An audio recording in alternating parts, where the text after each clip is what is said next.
This is the history of the Irish in Kansas City, brought to you by the Irish Roots Cafe, part of our series on the Irish in America from www.irishroots.com.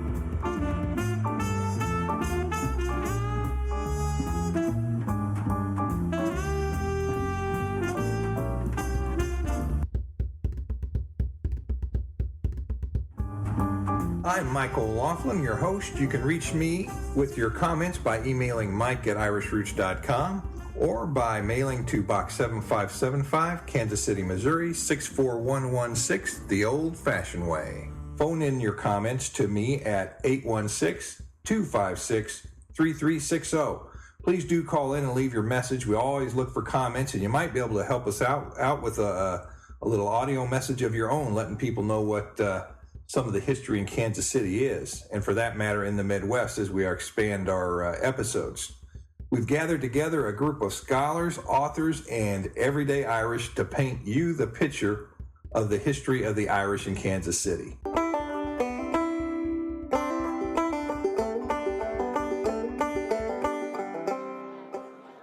Well, we're just waiting here for Rachel to show up. That's Rachel Casey, I think. She's the director of the well, I'm going to have to check on that full name. All these names get me confused. It's the Irish Museum and Cultural Center based in Kansas City. We'll have to see just what she's up there and what the folks are trying to do here. But this sort of concludes our History of the Irish in Kansas City first series of podcasts. So I wanted to be sure to touch base on what was happening today and sort of cap off all we've learned about from the 1800s all through the 1900s and now into the year 2007. There she is. Rachel, come over and sit down here. I've been waiting for you. I'd like to get you in here for this last interview.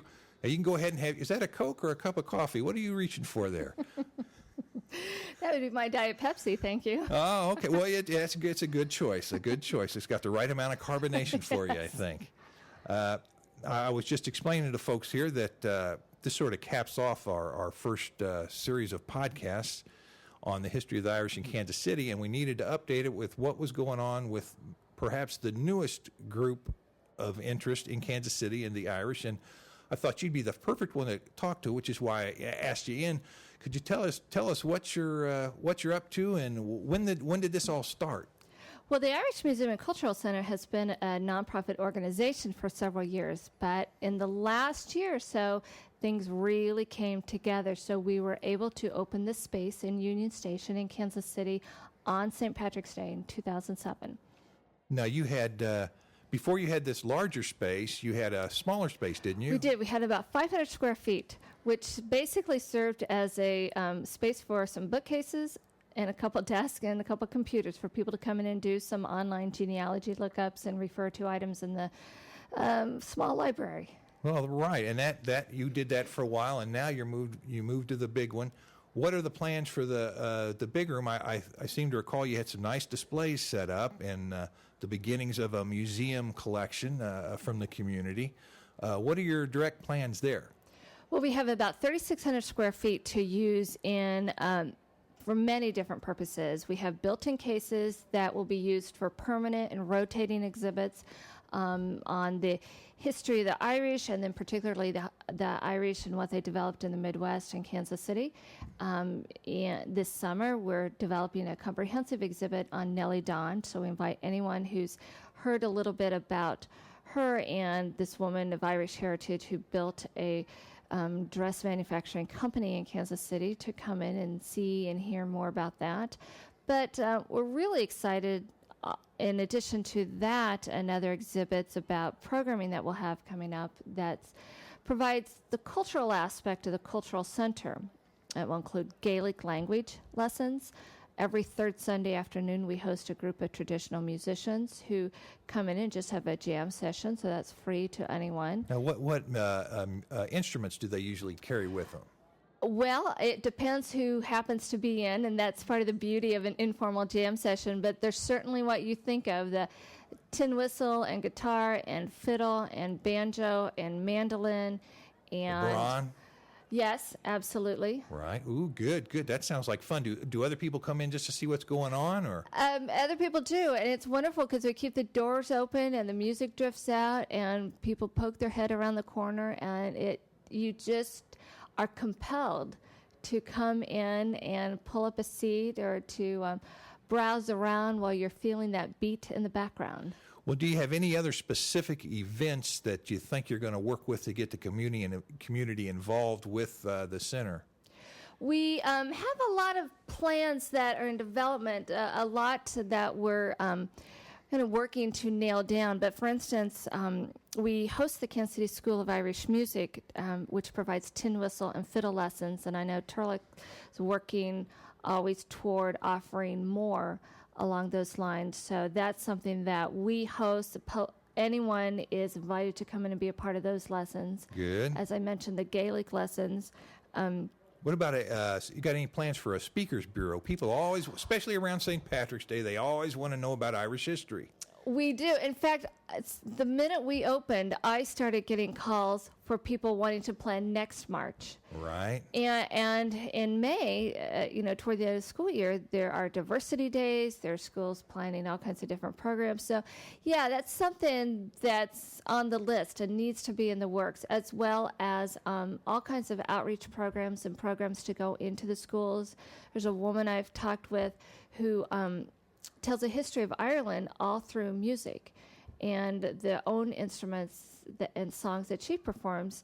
And we would like to be able to make her available to go out to do her programs in schools. And as you might guess, particularly in March, everybody wants programs for the Irish, schools and retirement communities and any kind of organization. Boy, I remember we used to dance, attempt to dance, at least on my part, for a lot of the retirement homes all year round, and they were so appreciative. It makes you felt like you knew how you were supposed to dance, even though you really couldn't. But that was a lot of fun, and that was back in 1982 when we had a cultural center started up for at least a couple of years. And now I realize that is part of history, and people might want to know about it. So I'm going to ask you, how did this start, and who are the primary movers in the new cultural center? Well, this organization's 501c3 was filed in 10 years ago. Right. And the Aldermans and several of the Fitzgeralds, Virginia Glandon, some other names that I'm afraid I might be forgetting. Oh, yeah. So please forgive me. Oh, that always happens. But you've got it somewhere, I'm sure, in your printed material if anybody wants to find out. Mm-hmm.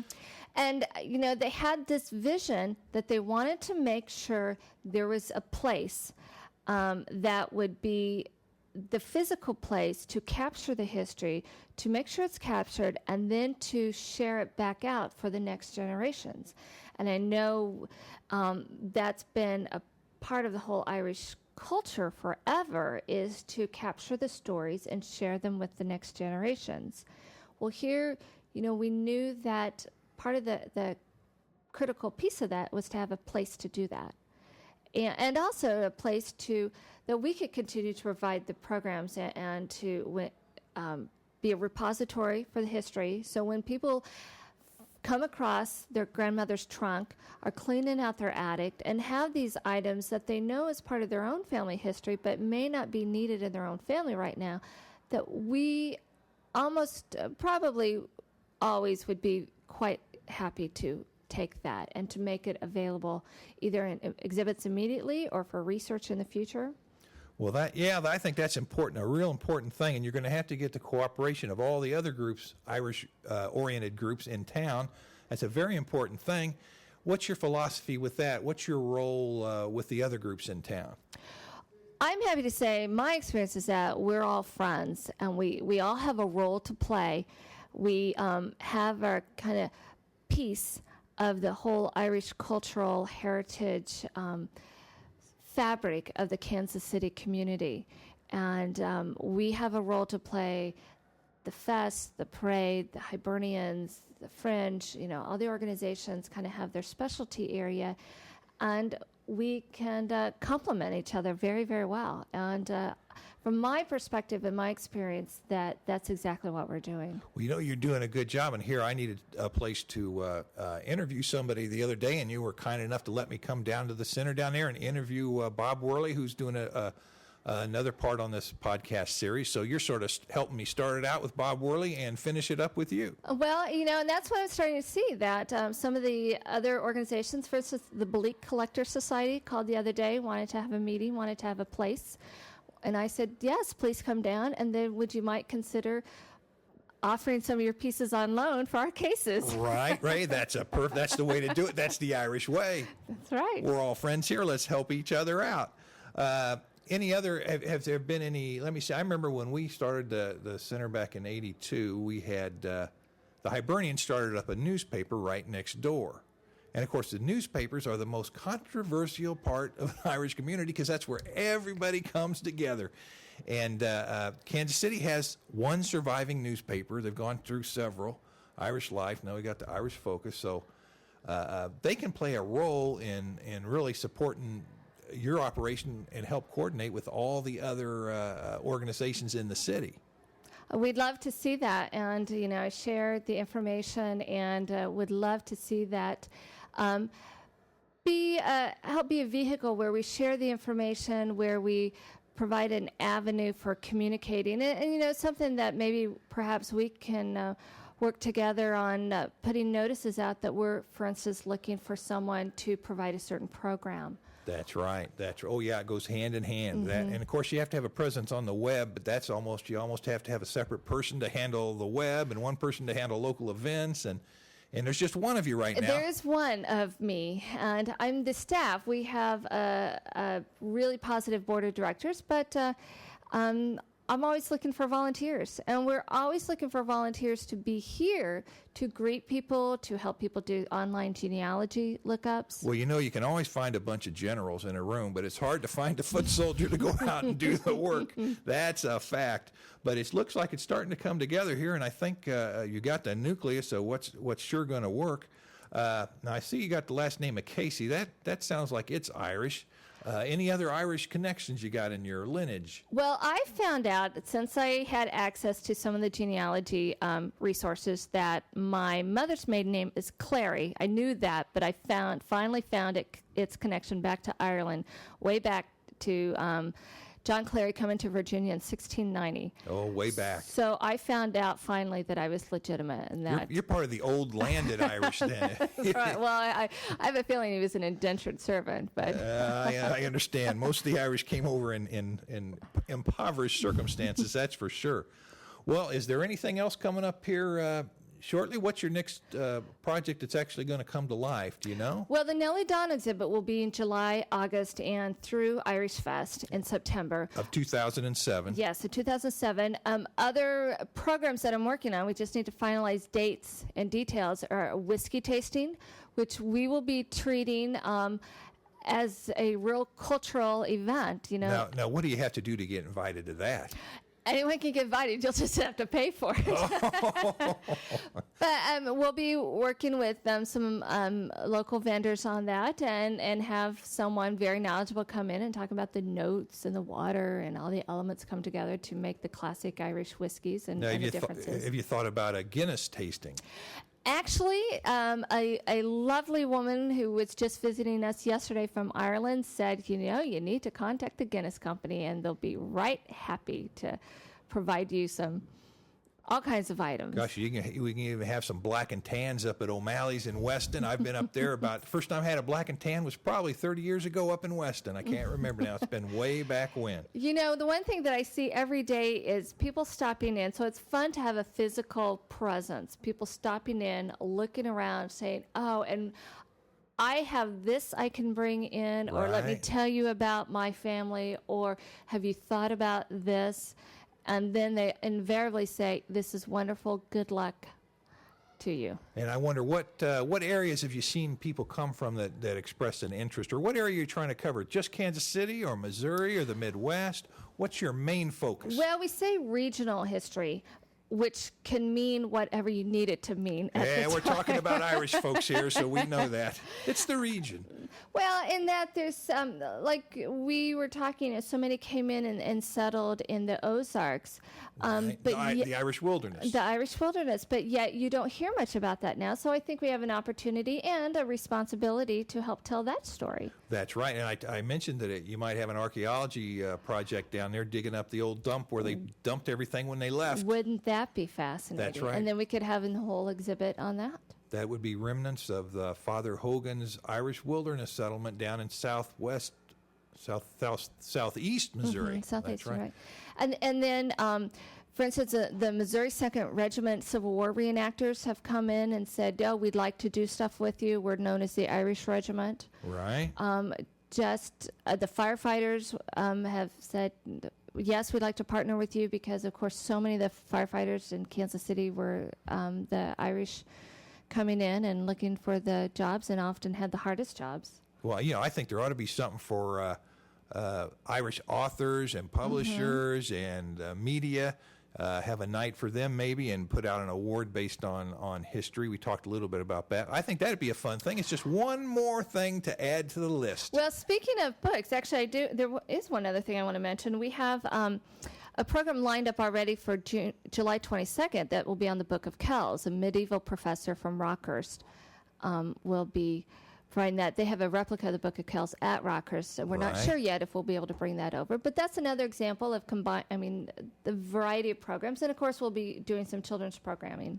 That's right. Well, it'd sure be nice because some people might be in contact with Rockhurst, but a lot of others wouldn't. So if it comes to here, it could be opened up to a wider community, and you just serve as a help to everybody and hinder to none.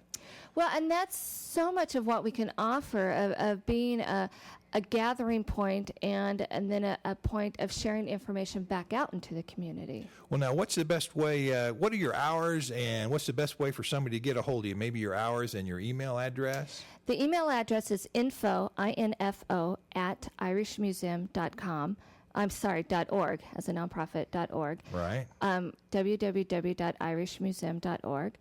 And our hours are 10 to 4 Wednesday through Saturday, noon to 4 on Sundays. And that can, of course, change over time since this will be broadcast for the next 20 years. Right, yes. And we encourage people to call, and that phone number is 816-474-3848. So between the phone number and the location in Union Station, which is sort of like downstairs, and the emails and webpage, that ought to be enough that they'd be able to find you at any time. I don't know what else to provide. That's right. Well, that's great. Hey, they got your lunch ready. What is that platter they're bringing? That looks like your favorite. I think that's probably BLT. Well, ain't that Rachel's platter, a BLT with, is that fries or is that some kind of cottage cheese there? Maybe I should be sticking with the fruit. That's it, the fruit platter. We've got a good one, folks. Well, thanks a lot, Rachel. It's been a pleasure talking with you today. I appreciate your help on these recordings, and I wish you all the luck. Thank you very much. Goodbye. Goodbye. Well, that wraps up this segment, and we'll probably do a few more, maybe coming on Kansas City now and then, and we're going to look at St. Louis. I've got one interview done with interest to the St. Louis Irish specifically, and I'm going to have to go over the whole Missouri area that I learned about when I wrote the Missouri Irish book. So that'll be interesting, and I did happen to call Rachel just before we broadcast this because I recorded this several months ago. And Rachel is no longer at the position of director. She's doing other things for the center and helping out, I know, with the PR. And Mike Duggar is the interim director.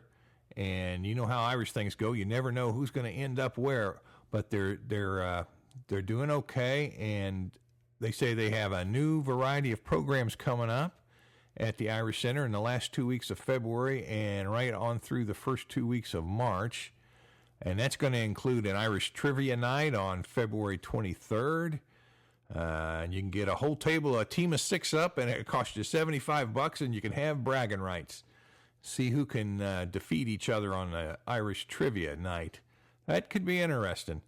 And I think that's about wrap it up for today. We'll have one more at least coming on, and I think I'll add a little interview I did down at the center with Sean Kane. He was a researcher, a volunteer. He also plays the tin whistle. He took the Irish language classes down there at the center same time I did with the rest of the class, and he has a little search here, so let's see if we can, anybody out there listening can give him a hand on his family search. Here's Sean. Hello, name's Sean Kane from Kansas City, Kansas, originally Glendale Heights, Illinois, and currently I'm doing two searches, one on my dad's grandfather's side. His name is Thomas Kane, born 11th August, 1892, arrived in America in 1914, and I'm trying to find his draft records from World War I. And then also my dad's mom's side of the family, the Mahers, in Chicago. Oldest name I have is Edward Maher. The pictures of him we have date from 1880. His wife's maiden name was Corcoran. Anyone know anything of that? Have you traced any of that back to Ireland? No, that we have stories that they were originally part of the royalty in Kilkenny. Okay, and how would people get a hold of you? You could either come into the Irish Museum and Cultural Center Wednesdays until August 15th of 2007 from 10 to 4 p.m. I'll be here, or 10 a.m. to 4 p.m. that is. Or you can email me at kanelabs, KANELABS, at prodigy, PRODIGY.net, N-E-T. Great. Anything else? Yeah, if there's any information on a Jeremiah Donnelly, born in Wisconsin, 1858. His parents supposedly immigrated. He lived in Kansas City. Any more information on him, please contact me. Thank you. Well, we'd like to thank Sean for all the help he's provided the center and all the work he's done in the field of Irish studies. He's going to be a good one, folks, I'm telling you. The newest thing here at the Irish Roots Cafe is that we've added a third new podcast series, and be sure to go out there and listen to it. You can go to my webpage and listen to it there, or you can subscribe through iTunes. It's the Irish Song and Recitation broadcast, and it's going to be a good one. We're taking some songs that maybe your great-great-grandfather would have sung or brought over from Ireland or written here in America, and they became famous, and how this happened. And we're taking, to kick it off, we're taking 10 songs of the Irish, found sheet music on all of them, and we found a little bit of history on all of them. And we've started doing one a week. We're telling the story about what the song is, and then none other than the great Peter Riley Adams, who was the past grand champion of the Irish Song and Recitation Festival here at the cafe that we've held for the past 3 years. This will make the 4th year, so it's a real treat. Be sure to take a listen at that. It's brand new, and I think it'd be worth your while if you're interested. Now let's wrap it up and go to our signing off.